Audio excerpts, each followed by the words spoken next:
साथियों नमस्कार। Advocate Narendra Joshi YouTube channel पर आपका हार्दिक स्वागत है। साथियों आज हम बात कर रहे हैं शपथ पत्र के बारे में। युवा वर्ग हो या बुजुर्ग वर्ग हो, सरकारी व्यक्ति हो या गैर सरकारी व्यक्ति हो, व्यवसायी हो या वकील हो,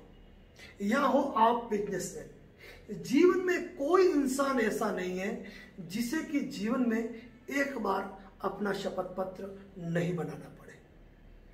चाहे जन्म हो, चाहे मृत्यु,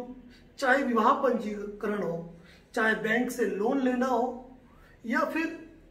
सरकारी गैर सरकारी योजनाओं का लाभ लेना हो, या इसके अलावा प्रतियोगी परीक्षाएं देनी हो, गवर्नमेंट एग्जाम देने हो, ऐसा कोई काम नहीं है जिसके अंदर शपथ पत्र का इस्तेमाल नहीं होता है। और शपथ पत्र को लोग इतनी नॉर्मल फॉर्मेलिटीज के रूप में लेते हैं कि उसमें कई तरह की गलतियां करते हैं। आज का यह मेरा वीडियो, यदि आप कंपटीशन एग्जाम्स देने वाले युवा हैं तो आपके लिए भी है, यदि आप स्टूडेंट्स हैं तो आपके लिए भी है,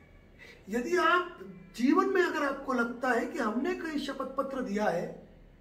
या फिर भविष्य में हमको भी कहीं शपथ पत्र देना पड़ेगा, तो यह वीडियो आपके लिए भी है। ज्ञान से जुड़ा शपथ पत्र पे ऐसा वीडियो है जिसमें संपूर्ण जानकारी दी जा रही है। अतः जनहित में मैं ये चाहूंगा कि इस वीडियो को आप प्रत्येक व्यक्ति को शेयर करें, और साथ ही इस चैनल पर यदि आप नए हैं तो इस चैनल को सब्सक्राइब जरूर करें। साथियों सबसे पहले तो हमें यह जानने की जरूरत है कि शपथ पत्र क्या होता है। शपथ पत्र आप द्वारा स्टाम्प पेपर पर बनाई गई एक इबारत, एक लिखित कथन, जिसे आप ये कहते हैं कि मैं फला व्यक्ति, यानी खुद का नाम लेकर ये कहते हैं कि हम शपथ पूर्वक बयान करते हैं, और जिस संदर्भ का आप शपथ पत्र बनाना चाहते हैं वह लैंग्वेज उसके अंदर लिखी होती है, और अंत में आप उस चीज का स्पष्टीकरण करते हैं, सत्यापित करते हैं कि इस शपथ पत्र में मेरे द्वारा जो भी कहा गया है वह मेरी निजी जानकारी और ज्ञान के अनुसार बिल्कुल सही होकर सत्य है। तो साथियों इस शपथ पत्र का इस्तेमाल सरकारी, गैर सरकारी, कोर्टों के अंदर, प्राइवेट इंस्टीट्यूट के अंदर, हर जगह इन शपथ पत्रों का इस्तेमाल होता है। कई लोग शपथ पत्र को एक फॉर्मेलिटीज के रूप में मानते हैं, वह शपथ पत्र बनाने के लिए किसी टाइपिस्ट को दे देते हैं और खुद भी गौर नहीं करते हैं कि उस शपथ पत्र में क्या लिखा है, या फिर उस शपथ पत्र को वो मजाक समझकर बनाकर साइन करके दे देते हैं जैसा उन्हें लगता है कि यह कोई बड़ी बात नहीं है। साथियों मैं बताना चाहता हूं आपको, शपथ पत्र पे यदि आपने हस्ताक्षर किए हैं तो इसका मतलब यह है कि आपने उस शपथ पत्र में जो भी जानकारी दे रखी है वह जानकारी आपके ज्ञान और आपके निजी जानकारी के अनुसार पूरी तरह सही होकर सत्य है। और यदि आप उन शपथ पत्र में कोई झूठी जानकारी देते हैं तो आपके विरुद्ध कानूनी कार्रवाई करने का प्रावधान है। सामान्यतः आज की तारीख में 50 रुपए के स्टाम्प पर शपथ पत्र बनता है। शपथ पत्र को ओथ कमिश्नर या नोटरी एडवोकेट द्वारा अपने हस्ताक्षर करके अपनी सील लगा के यह प्रमाणित किया जाता है कि उस सामने वाले व्यक्ति ने मेरी मौजूदगी के अंदर यह हस्ताक्षर किए। इसका मतलब ये नहीं हुआ कि वहां पर यदि आप झूठा शपथ पत्र पेश करते हैं तो वह नोटरी एडवोकेट या जो ओथ कमिश्नर, जो शपथ आयुक्त है, अगर आप कोई गलत जानकारी देते हैं तो वह दोषी नहीं होंगे, दोषी होंगे आप। ये बात अलग है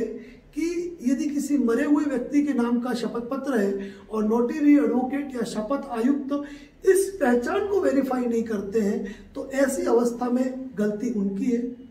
या फिर वो ये जानते हुए कि यह शपथ पत्र किसी और व्यक्ति ने बनाया है, किसी और व्यक्ति ने हस्ताक्षर किए हुए हैं और फर्जी हस्ताक्षर किए हुए जानते हुए यदि वो उसको नोटराइट करते हैं या ओथ कमिश्नर उस पर साइन करता है तो वो दोषी है। लेकिन मुख्य रूप से शपथ पत्र के अंदर जो दोषी होता है वो होता है शपथकर्ता, यानी कि उस शपथ पत्र को बनाने वाला। एक सही शपथ पत्र कभी भी आपको मुसीबत में नहीं लाएगा, लेकिन यदि आप कोई गलत शपथ पत्र निष्पादित करते हैं, कोई गलत चीज उसमें बताते हैं जो कि वास्तविक जानकारी से भिन्न है, तो आपके लिए मुसीबत का कारण बन सकता है। सामान्यतः शपथ पत्रों का इस्तेमाल कोर्ट में बयान देने के लिए गवाही के रूप में इस्तेमाल होता है। यदि आप कोर्ट के अंदर, न्यायालय के अंदर गलत शपथ पत्र पेश करते हैं और ये प्रमाणित होता है कि आपका दिया गया शपथ पत्र झूठा है, तो कोर्ट सीआरपीसी की धारा 340 के अंतर्गत आपके ऊपर मुकदमा दायर कर सकती है, जिसमें आपको 7 साल तक की जेल या जुर्माना हो सकता है। यदि किसी सरकारी और गैर सरकारी काम के अंदर यदि आप कोई झूठा शपथ पत्र पेश करते हैं, तो वहां आपको 3 साल तक की सजा हो सकती है। और इसके अलावा यदि आप यह जानते हुए कि मैं यह व्यक्ति नहीं हूं और कोई झूठा शपथ पत्र बना के आप यदि किसी व्यक्ति को यह धोखा देना चाहते हैं कि वह व्यक्ति मैं हूं और आपने उस व्यक्ति के हस्ताक्षर कर लिए, तो यह हो गया पहचान की चोरी, यानी कि भारतीय दंड संहिता की धारा 419 के अंतर्गत इसमें भी 3 साल तक की सजा का प्रावधान है। इसके अतिरिक्त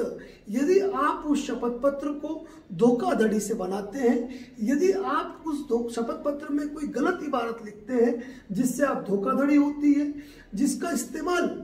फर्जी डॉक्यूमेंट बनाने के अंदर किया जाता है, तो इस मामले में आप आईपीसी की धारा 420, 467, 468 के अपराधी बन जाते हैं, जो कि गैर जमानती धारा है। चुनाव लड़ने के दौरान आपने कई बार देखा होगा कि कई व्यक्ति चुनाव हो या नौकरी के नाम पे 2 से अधिक व्यक्तियों के संदर्भ में जो शपथ पत्र देते हैं, अपनी संपत्ति के बारे में शपथ पत्र देते हैं। अगर वहां भी यदि आपकी जानकारी मिथ्या पाई जाती है, तो आपके ऊपर कानूनी कार्रवाई की जा सकती है। जमाना ऑनलाइन हुआ है और इस ऑनलाइन जमाने के साथ जितने भी कंपटीशन से एग्जाम होते हैं वह ऑनलाइन होते हैं। तो इन ऑनलाइन एग्जाम के अंदर जब भी आप कोई फॉर्म भरते हैं, अपनी जानकारी फुलफिल करते हैं, अपना नाम, पिता का नाम, एड्रेस, आपकी मार्कशीट, आपकी डिटेल्स वगैरह, तो नीचे एक कॉलम आता है जहां लिखा होता है कि मैंने उपरोक्त तो सारी शर्तें पढ़ ली है, मैं इससे सहमत हूं। अगर कोई जानकारी गलत पाई जाती है तो मेरा फॉर्म रिजेक्ट किया जा सकता है या मेरे विरुद्ध कोई कानूनी कार्रवाई की जा सकती है। ऐसी अवस्था के अंदर आप इसको भी क्लिक करके अपने डिजिटल सिग्नेचर भी वहां पेस्ट करते हैं, तो यही माना जाएगा कि आपने अपराध किया है। शपथ पत्र के मैटर में मैं प्रत्येक व्यक्ति को जो हमारा वीडियो देख रहा है, मैं उनसे ये निवेदन करूंगा, चाहे गैस एजेंसी का काम हो, चाहे छोटे से लोन का काम हो, या फिर आपको बैंक में, कोर्ट में, सरकारी गैर सरकारी संस्थाओं में, विवाह पंजीकरण में, जहां भी आपको कोई शपथ पत्र देने हैं, तो आप कोई भी शपथ पत्र यदि बनाते हैं तो उसका एक एक शब्द आप बारीकी से ध्यान से पढ़ें, क्योंकि यदि आपने कोई गलत तथ्य उसमें अंकित कर दिए हैं तो वह आपके भावी फ्यूचर को, आपकी भावी जिंदगी को प्रभावित कर सकता है। साथियों, इसी प्रकार के कानूनी अपडेट, लीगल जानकारी हमारे द्वारा आपको दी जाती रहती है। यदि आप इस चैनल पर नए हैं तो निवेदन करूंगा इस चैनल को सब्सक्राइब करें। दूसरी बात, हम इसी वीडियो को, जो भी हमारे यूट्यूब वीडियो होते हैं, हम फेसबुक के जरिए, इंस्टाग्राम के जरिए हम अपने